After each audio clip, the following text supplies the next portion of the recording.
আপনি যেটাই বলুন না কেন, আমি একটা কথা বলবো, সে যেই পলিটিক্সই আসুক, পলিটিশিয়ান আসুক, বিজেপি হোক, তৃণমূল হোক, কংগ্রেস হোক বা আম আদমি হোক, সারা ভারতবর্ষের কখনো উন্নতি ঠিকঠাকভাবে সম্ভব না। কারণ আমাদের ভারতবর্ষের উন্নতি না হওয়ার পেছনে যদি সবচেয়ে বড় কোনো কারণ হয়ে থাকে, সেটা হচ্ছে ধর্ম। এই ধর্ম হয়ে গেছে ভারতবর্ষের একটা ক্যান্সারের মতো, তিল তিল করে আমাদের ভারতবর্ষটাকে শেষ করছে।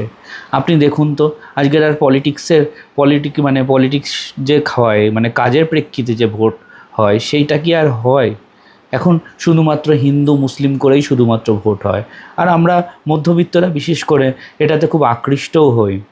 আজকে দেখুন তো, আজ থেকে 10 বছর আগে বা আজ থেকে 20 বছর আগে, যাদের আপনাদের 40-50 বছর বয়স হতে যাচ্ছে, মানুষের প্রতি মানুষের এত ধর্মভক্তি ছিল, সে হিন্দু হোক বা মুসলিম হোক। এত মন্দির, এত মসজিদ ব্যাঙের ছাতার মতো জন্মাতো আজ থেকে 15-20 বছর আগে।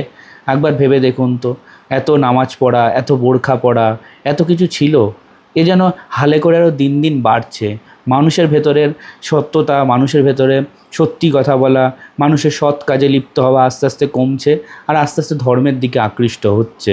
কি করে ভারতের উন্নতি হবে? কি করে দেশের উন্নতি হবে? কি করে অর্থনীতির উন্নতি হবে? আমরা তো মনে করি আল্লাহই সব করে দেবে, ভগবানই সব করে দেবে।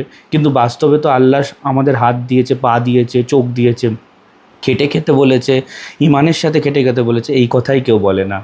আমি তো ভাবি ভারতবর্ষের উন্নতি কখনোই সম্ভব না যতদিন না এই ধর্মের ক্যান্সারটা দূর হচ্ছে।